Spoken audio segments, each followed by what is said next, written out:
1945년 4월 12일은 미국 전 국민을 충격에 빠뜨린 날입니다. 이때가 여러분 연대를 봐서 알겠지만 2차 대전 거의 막바지, 2차 대전이 끝나려는 그러한 중요한 시점에 있는 상황이었습니다. 그때 미국의 제32대 대통령이었던 프랭클린 루즈벨트가 뇌일열로 갑자기 사망을 하게 됩니다. 이 루즈벨트 대통령은 미국 역사상 유일하게 4번 연임 대통령을 한 사람입니다. 그는 소아마비 장애를 극복하고 일어선 사람으로서 미국 국민들에게는 거의 신화적인 그런 존재였습니다. 루즈벨트 대통령이 취임할 당시 1933년은 미국의 대경제공황 이후에 굉장히 어려워진 시기에 대통령이 되었습니다. 그러면서 대통령이 된 다음에 뉴딜 정책 등을 통해서 실업자들을 구제하고 경제개혁을 통해서 다시 국가를 부강하게 만들었던 그러한 대통령입니다. 뿐만 아니라 제2차 대전이 발발하자 연합국의 리더로서 루즈벨트는 전쟁을 승리로 이끌었습니다. 자, 그런 상황, 전쟁의 막바지 상황에서 갑자기 루즈벨트가 사망한 거예요. 미국 국민들은 큰 충격에 빠졌습니다. 그런데 가장 큰 충격에 빠진 사람이 있었는데 그 사람이 바로 부통령이었던 해리 트루먼이었습니다. 이 해리 트루먼은 미주리주 출신으로 상원의원으로 부통령에 지명된 사람입니다. 그는 외교 경험이 거의 없습니다. 루즈벨트 같은 카리스마도 별로 없는 사람입니다. 그런데 이 사람이 유일하게, 대통령 중에서는 유일하게 고졸 출신이에요. 정말 별로 기대하지 않았던 인물입니다. 루즈벨트가 죽은 것은 4선 연임되고 난 다음에 한 달 만에 죽었습니다. 이 부통령이 갑자기 대통령 직무를 수행하는 것이 큰 부담이고 두려움이었습니다. 당시 트루먼은 기자들에게 이런 이야기를 했습니다. 하늘의 달과 별들과 모든 행성들이 나에게 떨어지는 것 같았다. 이 말에서 느낌이 오죠, 그죠? 여러분이 기도할 수 있다면 지금 나를 위해서 기도해 주십시오. 위대했던 대통령 전임자의 뒤를 잇는다는 것은 말할 수 없는 큰 두려움이었습니다. 오늘 1절 말씀이 그 분위기하고 똑같아요. 여호와의 종 모세가 죽은 후에 당황하는 여호수아의 모습을 여호수아 1장 1절이 담고 있습니다. 그러면서 그가 지도자로서 새로운 시작을 해야 되는데 새로움은 미지의 세계잖아요. 자기가 가보지 못했던 세계입니다. 그래서 두려움이 있는 거예요. 자, 우리가 2023년이 이제 시작되어졌습니다. 두 번째 주입니다. 이제 우리는 경험해 보지 못했던 새로운 세계로 접어들었습니다. 2023년이라는 새로운 세계. 어떤 일이 일어날지 모릅니다. 여러분 2023년 살아보셨습니까? 못 살아봤죠. 어떤 일이 벌어질지 모르잖아요. 그 미지의 세계로 들어갈 때 어떤 일이 일어날지 모릅니다. 자, 우리는 한 달 동안 여호수아와 함께 미지의 세계로 나아가는 법을 알아보려고 합니다. 그러면서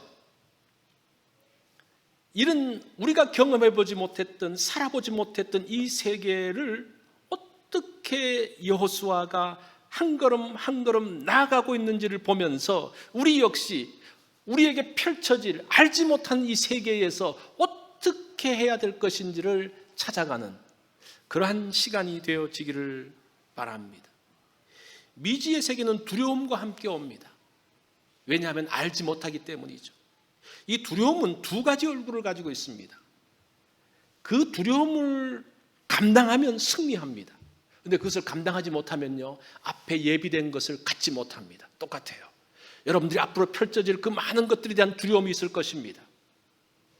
그 두려움, 그 문제를 극복해내면 그 모든 것들을 가질 수 있어요. 그러나 그것을 극복하지 못하면 다 하나도 나의 것이 되지 못합니다. 자, 오늘 이 말씀 가운데서 여호수아에게 다가온 두려움은 어떤 것인지를 한번 살펴보겠습니다. 이 여호수아의 전임자 모세는 아주 특별한 인물입니다. 성경 역사에도 이런 사람이 없어요. 그러면서 신명기 34장 10절로 12절, 신명기 마지막 절이거든요. 그 마지막 절에서 이 모세를 어떻게 표현하는지 한번 보십시오. 그 후에는 이스라엘에 모세와 같은 선지자가 일어나지 못하였나니 모세는 여호와께서 대면하여 아시던 자요, 여호와께서 그를 애굽 땅에 보내사 바로와 그의 모든 신하와 그의 온 땅의 모든 이적과 기사와 모든 큰 권능과 위엄을 행하게 하심에 온 이스라엘의 목전에서 그것을 행한 자이더라. 모세는 아주 독특한 사람입니다. 전능하신 하나님을 대면해서 봤던 사람입니다. 이런 사람 있습니까? 잘 없는 것 같아요. 문제가 있을 때 하나님께 직접 나가서 이야기하면, 하나님, 이스라엘 백성들이 말 안 들어요, 뭐 이렇게 이야기하잖아요, 그죠? 하나님, 이스라엘 백성들을 포기하면 안 됩니다, 뭐 이렇게 말하죠. 이 전쟁에서 어떻게 해야 됩니까? 지금 이렇게 하나님과 대면했던 사람입니다. 그런 인물이기 때문에 그를 통한 놀라운 기적들이 나타났습니다. 그 지팡이를 들어서 홍해에게 대었을 때 홍해가 갈라졌습니다. 이스라엘 백성들이 광야에서 물이 없었을 때에 그 지팡이를 반석에 대면 반석에서 물이 나왔습니다. 아말렉과의 전쟁에서 그 지팡이를 들면 이스라엘 백성들이 승리를 했습니다. 그래서 성경은 이 모세의 지팡이를 여호와의 지팡이라고 해요. 자, 여호수아 1장 1절도 아주 독특하게 모세를 설명합니다. 여호와의 종 모세가 죽은 후에 여호와께서 모세의 수종자 눈의 아들 여호수아에게 말씀하여 이르시되, 이 모세에 대한 설명과 여호수아에 대한 설명이 달라요. 이 모세를 말할 때는 여호와의 종이라고 합니다. 이 종이라는 말이 대리인이라는 그런 말이에요. 아브라함의 종 엘리에셀이 어떤 사람입니까? 아들이 없을 때에 아브라함이 그렇게 말해요. 하나님, 저 엘리에셀이 나의 후계자입니다. 그렇게 이야기해요. 이 종이라는 그 개념이 단순하게 종, 그게 아니고 나의 후계자, 그런 말이에요. 대리인, 그런 말이에요.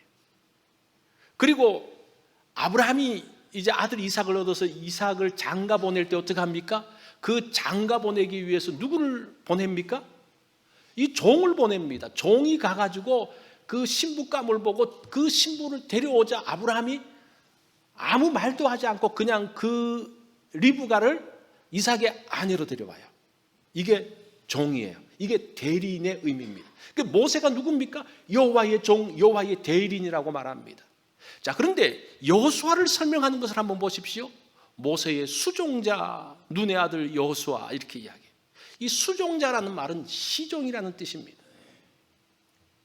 엘리야의 시종이 어떻게 합니까? 아람 사람들이 탁 왔을 때, 선지자요, 큰일 났습니다. 저 아람 사람들이 있습니다. 허둥지둥하죠. 그때 엘리사가 저 뒤를 봐라, 하나님의 천군 천사가 있는 걸 봐라.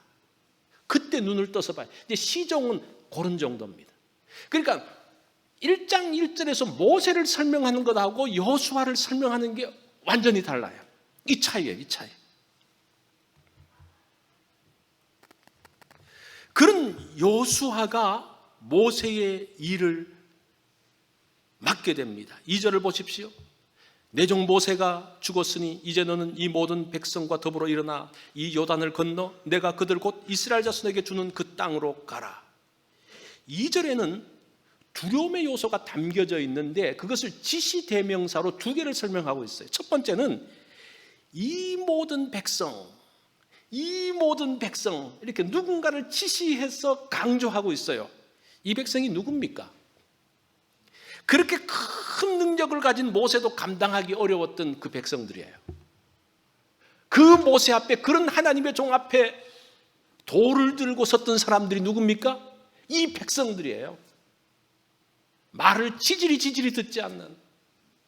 그래가지고 정탐하고 난 다음에 이제 그 땅으로 가라 그랬는데 못 갑니다. 왜냐하면 그 땅에는 거인들이 있고 그 땅은 성읍이 견고해서 못 갑니다. 우리는 돌아갈 거예요.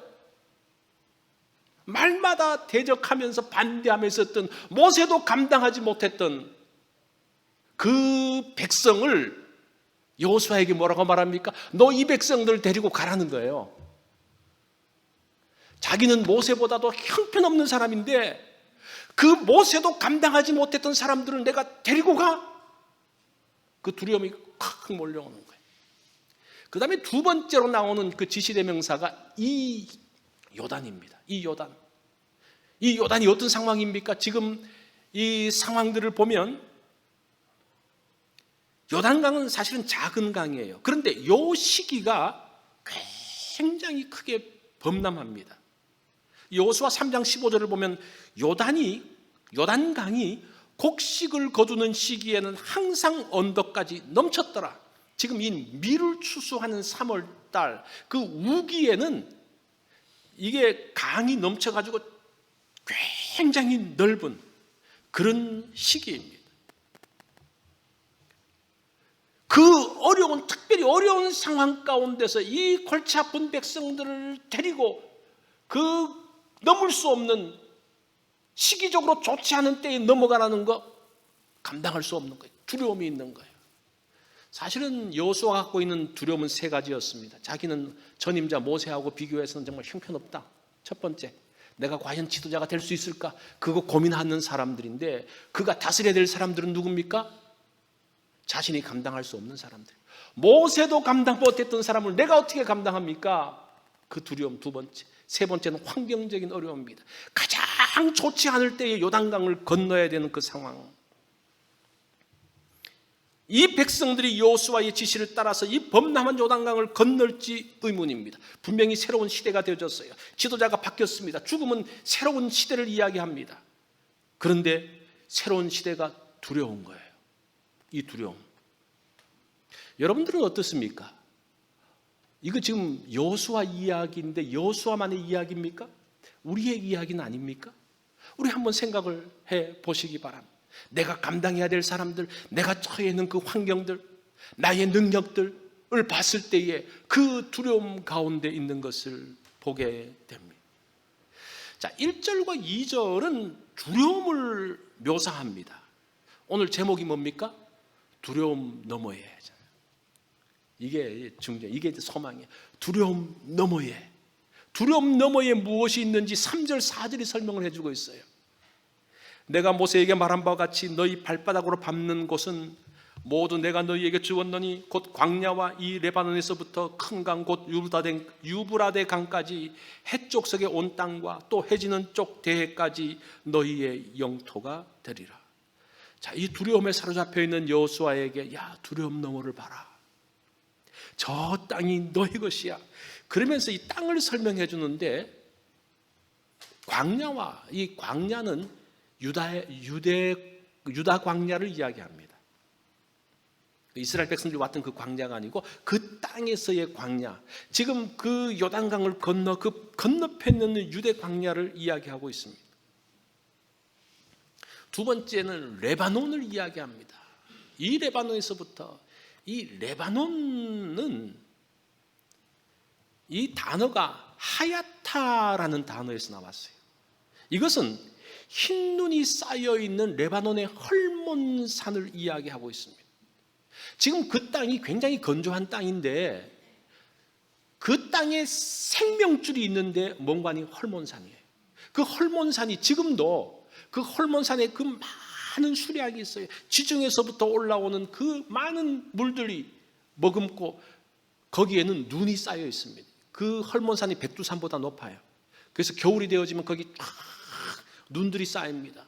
이스라엘 땅에 스키장이 있는데 여기 스키장이 있어요. 그 정도는 눈이 많이 오는. 그래서 이 땅에서의 수량이 예루살렘으로 이스라엘로 흘러오고 레바논으로 흘러가고 시리아로 흘러가며 세 개의 나라를 먹여 살리는 땅이 레바논이에요. 레바논의 헐몬산이에요. 그래서 레바논 그 말은 하야타, 헐몬산을 말해주는 그런 의미입니다. 그 땅이 너희 것이야. 그 당시 사람들이 이 하얀 곳, 그것이 그들이 갖고 싶었던 땅이었습니다. 야, 그 땅이 있어. 그 다음에 마지막에는 대해를 이야기하죠. 대해는 지중해를 이야기합니다. 그러면서 그 사이에 유브라데 강까지와 해족속에 온 땅을 이야기합니다. 유브라데는 하나님께서 아브라함에게 약속하실 때에 언급한 땅입니다. 창세기 15장 18절에 그렇게 이야기하죠. 근데 유브라데 강까지는 처음에는 하지 못하고 솔로몬 때에 비로소 유브라데 강까지 가는데, 아무튼 그리고 해족속에 온 땅은, 해족속은 아브라함이 처음 샀던 땅이 있어요. 헤브론 땅에 사라가 죽고 난 다음에 그 땅에 이제 무덤을 만드는데 그 땅을 누구로부터 사는 거 아니? 해족속의 사람들로부터 삽니다. 그래서 지금 유브라데 강과 해족속의 땅은 지금 아브라함의 약속과 지금 연결시키고 있는 거예요. 내가 너희에게 줄 땅이 무슨 땅이냐? 너희 믿음의 조상 아브라함에게 약속하셨던 그 땅을 너희에게 줄 것이라는 약속을 하고 있습니다. 두려움이 있습니다. 그런데 두려움 너머에 약속의 땅이 있습니다. 젖과 꿀이 흐르는 좋은 땅입니다. 이 땅을 얻기 위해서 일어나서 이 모든 백성들을 이끌고 나아가면 얻을 수 있다라고 말합니다. 자, 그건 알았어요. 이 두려움을 넘어서 그게 있는 줄 알았어요. 그런데 어떻게 두려움을 넘냐? 그게 중요하죠. 그게 오늘 설교의 핵심입니다. 어떻게 두려움을 이겨나갈 수 있는가? 문제는 자신 앞에 있는 문제와 두려움을 어떻게 극복할 수 있느냐입니다. 이게 오늘 본문의 핵심입니다. 그게 이제 5절부터 9절까지의 말씀인데, 그 문제의 해결책이, 그 핵심이 7절로 8절이에요. 오늘 그 본문의 요절 말씀이 7절 8절입니다. 잘 한번 들어보십시오. 오직 강하고 극히 담대하여 나의 종 모세가 내게 명령한 그 율법을 다 지켜 행하고 우로나 좌로나 치우치지 말라. 그리하면 어디로 가든지 형통하리니. 다 같이 이 율법의 책을 내 입에서 떠나지 말게 하며 주야로 그것을 묵상하여 그 안에 기록된 대로 다 지켜 행하라. 그리하면 내 길이 평탄하게 될 것이며 내가 형통하리라. 자, 여기서 강하고 담대하라 그래요. 무엇을 위해서 강하고 담대하라고 말합니까? 이스라엘 백성들을 데리고 나가기 위해서 강하고 담대하라. 이 적과의 싸움에서 강하고 담대하라가 아니고, 잘 보세요. 강하고 담대하라 그러면서 뭐라고 말합니까? 강하고 담대해서 모세가 내게 명령한 율법을 다 지켜 행하라, 그렇게 이야기해요. 우리가 오해하는 게, 이 여호수아의 말씀을 잘 세심하게 읽지 않고 강하고 담대하라고만 생각하는 사람은 너 마음이 강해야 돼. 그 문제를 이겨야 돼. 강하고 담대해. 이렇게 말하는데 성경은 그렇게 말하지 않아요. 왜 강하고 담대하라고 말합니까? 말씀을 지키기 위해서 강하고 담대하라는 거예요. 그것이 해결책인 것을 볼 수가 있습니다. 이것이 두려움을 이기고 문제를 해결하는 방법이라는 겁니다. 모세는 하나님과 대면하면서 문제들을 해결했어요. 어려움들을 극복해냈습니다. 두려움을 이깁니다. 그런데 여호수아는 어떤 방법을 써야 됩니까? 율법의 말씀을 보면서 그 문제와 두려움들을 이겨나갈 수 있다라고 이야기합니다.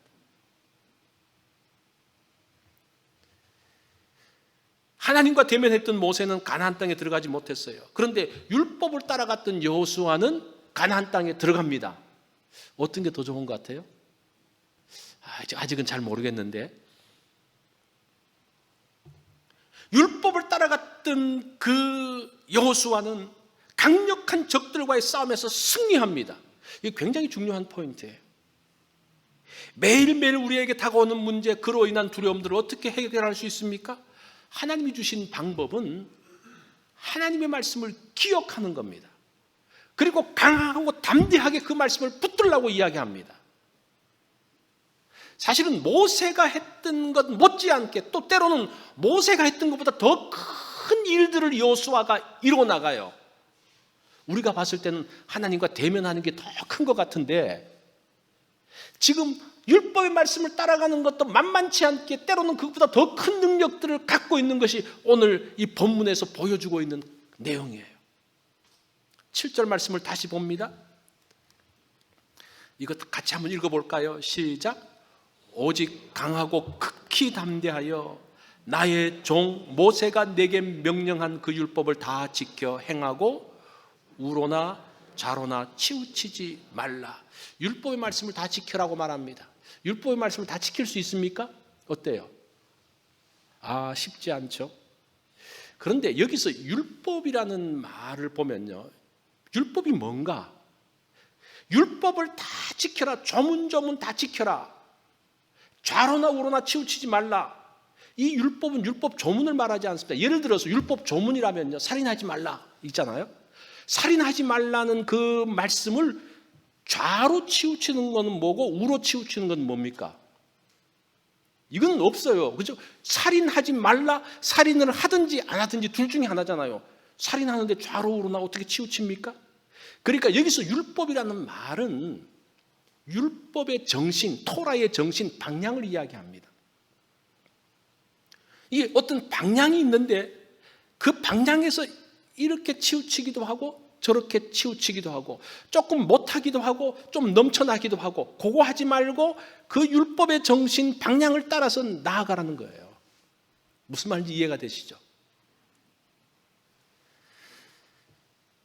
자, 그래서 우리가 여기서 율법이라고 특별히 요 구절에서 율법이라고 말할 때는 율법의 정신, 방향으로 여러분들이 생각을 하고 들으셔야 됩니다. 그렇게 하면 어떻게 한다고 말합니까? 형통하게 되리라. 이 형통이라는 말이 참 오해를 많이 하는데, 이 형통이라는 말의 뜻이 분별력, 지혜라는 그런 말이에요. 말씀대로 다 하면 모든 게 만사형통하고 다 풀리고 번성하고 성공하고 그게 아니라 지혜롭게 된다고 이야기합니다. 분별하게 된다고 이야기합니다. 그런데 8절에서도 내 길이 평탄하게 될 것이며 형통하리라. 여기서 평탄이라는 말은 우리가 생각했던 번영, 성공, 요셉의 형통이라고 말할 땐 이 평탄이라는 단어예요. 자, 요것을 그냥 여러분들이 그냥 단어만 한번 정리하라고 제가 말씀을 드렸습니다. 이렇게 하기 위해서 8절의 말씀을 기억하라고 말합니다. 이 율법책을 내 입에서 떠나지 말게 하며 주야로 그것을 묵상하여 그 안에 기록된 대로 다 지켜 행하라. 자, 여기서 주어를 찾아야 되는데 이 8절 여러분 잘 주목해 보세요. 8절에서 주어가 뭔 것 같아요? 그냥 보면요, 한글 성경을 보면 네가 이 율법의 책을 내 입에서 떠나지 말고 묵상하라. 너라는 단어가 주어 같은데 히브리어 원문을 보면요, 율법책이 주어예요. 그 말은 무엇을 말하는 거 하니? 율법책이 너를 주장하게 하라, 그런 말이에요. 이제 그것을 그대로 해서 다시 번역을 해보면 율법책이 내 입에서 떠나지 말게 하며 그런 말이에요. 율법책이 묵상하는, 네가 묵상하는 것은 그 율법, 묵상이라는 단어도 제가 조금 이따 설명을 해볼게요. 일단은 율법책이 내 입에서 떠나지 않는, 율법의 말씀이 나를 주장하는 그런 의미라고 생각하면 됩니다. 그리고 율법의 말씀을 주야로 묵상하라. 이 묵상이라는 말이 우리 말로는 그냥 깊이 생각하는 건데 히브리어는 읍조리다라는 말이에요. 그래서 우리 이제 통고개벽에 가면 그 유대인들이 가가지고 거기서 중얼중얼 그러잖아요. 그게 묵상이에요. 이게 다트라는 단어가 그거예요. 그래서 읍조리다라는 것을 한국 국어 사전을 찾아보니까요, 뜻을 음미하면서 낮은 소리로 중얼거리다라는 그런 의미더라고요. 그래서 묵상이, 여기서 말하고 있는 묵상은 뜻을 음미하면서 계속적으로 뭔가를 말하는 거예요. 우리가 이 말하는 게 굉장히 중요합니다. 이렇게 말을 하면서 내 속에서 이렇게 더 기억이 되어집니다. 자꾸 말을 하라 그러잖아요. 영어 단어 외울 때 그냥 속으로만 하지 말고 이 말을 하라 그러잖아요. 그게 중요합니다. 우리가 기도할 때도 그냥 입을 다물고 생각하면서 기도하는 것, 그것도 그럴 수 있지만 더 중요한 것은 내가 조금이라도 소리를 내든지 안 내든지 간에 하여튼 작은 소리라도 이렇게 조금씩 말하는 게 중요합니다. 그것이 지금 묵상이라는 말입니다. 그래서 하나님의 말씀에 대해서 그것들을 이렇게 말해보는 것.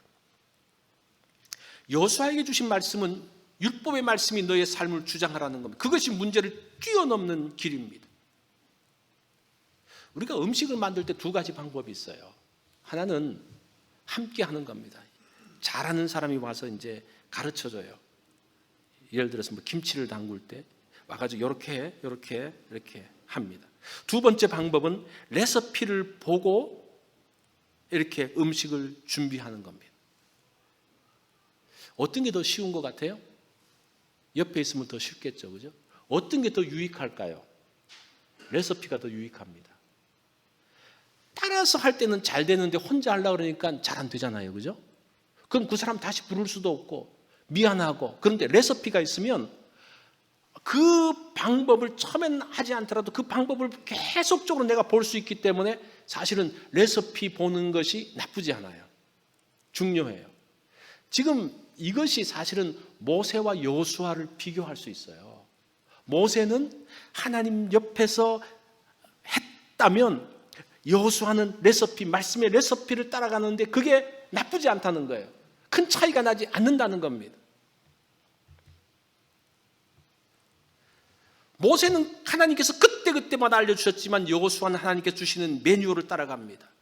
그래서 필요할 때마다 참조합니다.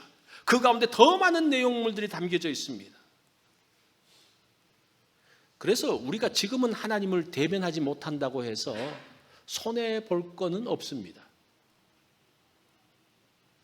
그 우리에게 주어진 매뉴얼을 보면서 그때마다 참조해서 보면 되기 때문입니다. 모세가 죽은 후에 여호수아에게 주신 방법이에요. 성령님도 우리에게 오셔서 뭘 하십니까? 매뉴얼을 기억나게 하시는 거예요. 그게 뭡니까? 말씀을 기억나게 하세요. 그러니까 그 방법이 모세와 대면한 것, 하나님과 대면하는 것을 최고라고 생각하는데 사실은 그렇지 않아요. 모세 이후부터 여호수아 시대 이후에는 매뉴얼을 가지고 움직이는 겁니다. 성령님 역시 오셔서 뭘 하는 겁니까? 너 이렇게 저렇게 지시하지 않고 말씀을 기억나게 하시는, 그 매뉴얼을 기억나게 하시는 그 일이 이제 그 이후에 모세 이후 시대에 굳어진 하나님의 방법이 되어지는 거예요. 그래서 성경은 직통계시를 말하지 않습니다. 여러분 직통계시를 굉장히 좋아하시는데 그거 성경이 지지하지 않아요. 모세 이후에 지지하지 않아요. 근데 그거를 가지고 막 직통계시를 거기서 바로 이야기하면요, 거기서부터 문제가 생기죠. 성경은 그렇게 말하지 않습니다. 말씀을 따라가라고 하십니다. 트루먼 대통령 이야기를 이제 다시 한번 해보겠습니다. 그는 부족함이 많았다 그랬죠. 출신 자체도 미주리. 이번에 이제 이거를 트루먼 대통령을 보면서 몇 가지를 제가 좀 참조해 봤는데, 시골 출신 대통령이 두 사람이 있었는데 그 중에 한 사람이 트루먼이더라고요. 미국 사람들도 대도시 출신이냐 시골 출신이냐 굉장히 따지는 것 같아요. 학벌도 따지는 것 같고, 이 사람은 정말 모든 면에서 약점이 많았던 그런 사람입니다. 그 시대의 행적들을 살펴보니까요 좀 재밌더라고요. 어쨌든 그건 다 말할 수 없고, 그래서 그는 대통령 재임 기간 중에 사람들로부터 많은 조롱과 비난을 받았습니다. 그러나 그는 2차 대전을 끝내는 결단을 한 사람이 트루먼 대통령이에요. 뭘 하는 겁니까? 일본이 항복을 하지 않으니까 어떻게 합니까? 원자폭탄을 투하합니다. 그 결정 쉬운 결정이 아니에요. 근데 원자폭탄이 투하됐는데 이 사람들이 항복 안 해요. 그 역사를 보면요, 참 일본 사람들이 아주 특성이 있어요. 죽으면 죽었지 항복하지 않는 사람들이에요. 그래서 어떻게 합니까? 두 번째 원자폭탄을 투하합니다. 그러면서 항복을 해요. 그거 쉬울 것 같죠? 그 위력이 어떤 것인지 아는데 뭐 첫 번째 하는 것은 그 능력을 몰라서 그랬지만 첫 번째 사람들이 죽는 것을 보면서 두 번째 또 그런 결정을 하는 거 쉽지 않습니다. 근데 이 사람이 그걸 결정하면서 어쨌든 그 전쟁이 끝나게 됩니다. 더 이상의 희생을 막게 됩니다. 2차 대전이 끝나고 난 다음에 피폐해진 유럽의 경제를 회복하기 위해서 마샬 플랜을 지원합니다. 뿐만 아니라 2차 대전 이후에 공산주의가 쫙 올라오면서 전 세계를 덮어가서 전 세계의 절반을 점령했을 때에 그 민주주의를 사수했던 사람이 트루먼 대통령입니다. 그리고 난 다음에 한국과는 특별하게 6.25 전쟁 때에 유엔을 움직여서 유엔군을 파송하게 했던 인물이 바로 이 트루먼 대통령입니다. 그리고 그는 재선에 성공했습니다. 그 당시 이 사람이 재선되지 않는다 그랬어요. 특별히 시카고 트리뷴지는 트루먼은 떨어진다 그랬는데 그 나중에 붙고 난 다음에 그 신문을 들고 기념사진을 찍어요, 이 대통령이.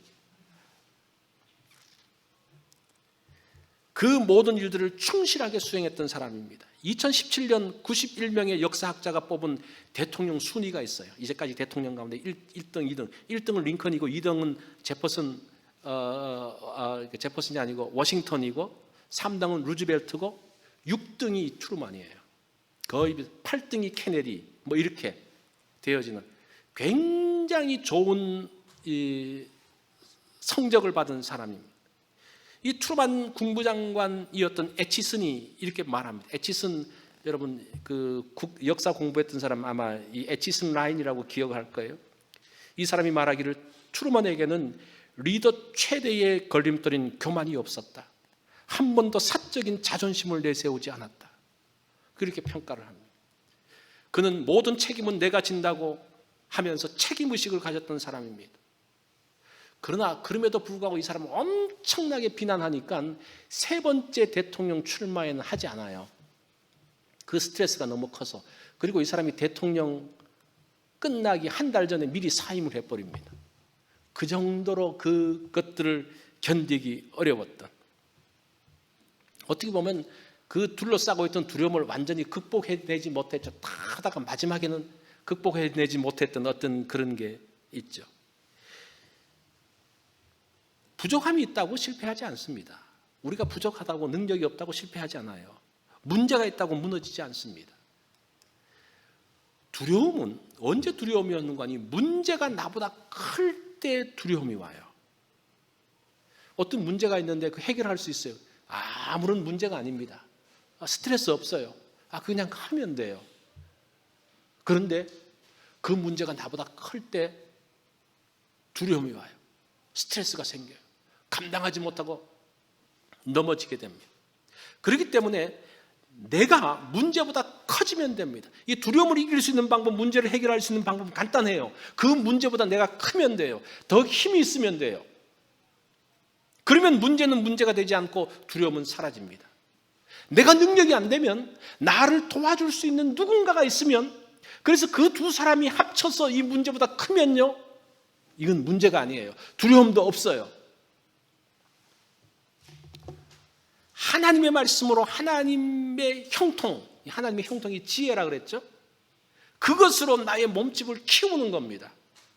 여러분, 이게 두려움의 문제는 내가 몸집을 키우는 데 있어요. 몸집만 키우면 문제가 안 돼요. 갑자기 병에 걸렸는데 그 예를 들어서 그 치료비가 10만 불이라고 합니다. 나 돈 없는데, 내가 갖고 있는 게 10,000불밖에 없는데, 그러면 스트레스가 생기죠. 두려움이 있죠. 어떡하지? 그런데 내가 100만 불 갖고 있으면요, 그건 문제가 안 돼요. 그죠? 이런 형태. 북극에 가면 엄청나게 큰 빙산들이 바다를 떠다닌다고 말합니다. 우리가 아는 것처럼 이 빙산의 일각이라고 하잖아요. 나온 빙산은 10%밖에 안 되고 밑에 90%가 있습니다. 그래서 이 밑에 90%가 바닷물에 잠겨서 이게 이제 조류를 따라서 쫙 움직여요, 이 빙산이. 그런데 이 재밌는 것은 떠있는 작은 얼음들 있지 않습니까? 그 큰 빙산이 가는 방향하고 작은 얼음들이 가는 방향이 다르다 그래요. 왜 그런 거 하니? 작은 얼음들은 물결을 따라 움직입니다. 그런데 큰 빙산은 조류를 따라 움직여요. 그러니까 방향이 다를 수밖에 없어요. 우리가 마음을 강하고 담대히 하는 것은 세속의 물결을 따라가는 게 아니에요. 물결을 이렇게 친다고 이렇게 갔다가, 저렇게 친다고 저렇게 갔다가 얼마나 복잡하겠어요. 어느 방향으로 가야 됩니까? 그런데 조류는 일정해요. 한 그 방향이 있어요. 흔들리지 않아요. 말씀에 뿌리를 내리고 산다는 것은 세상의 물결에 의해서 흔들리는 것이 아니라 세속의 바람에 흔들리지 않는 겁니다. 말씀의 조류를 따라서 쫙 가는 거예요. 그 하나님의 조류를 따라서 가는 겁니다. 그럴 때 흔들리지 않은 거예요. 그럴 때 하나님께서 약속하신 땅으로 갈 수가 있는 거예요. 백성들의 반대 물결이에요. 물결. 지금 요단강이 범람하는 건 물결이에요. 한때 흐르는 그 모습이에요. 조류는 뭡니까? 하나님의 약속이에요. 하나님의 약속의 땅, 그 하나님의 말씀을 따라서 그 조류로 쫙 가면 그 물결에 의해서 흔들리지 않고 하나님의 방향으로 나가는, 그게 말씀이 나의 입을, 나의 삶을 주장하는 모습입니다. 새롭게 되는 것은 유행의 물결이 아닙니다.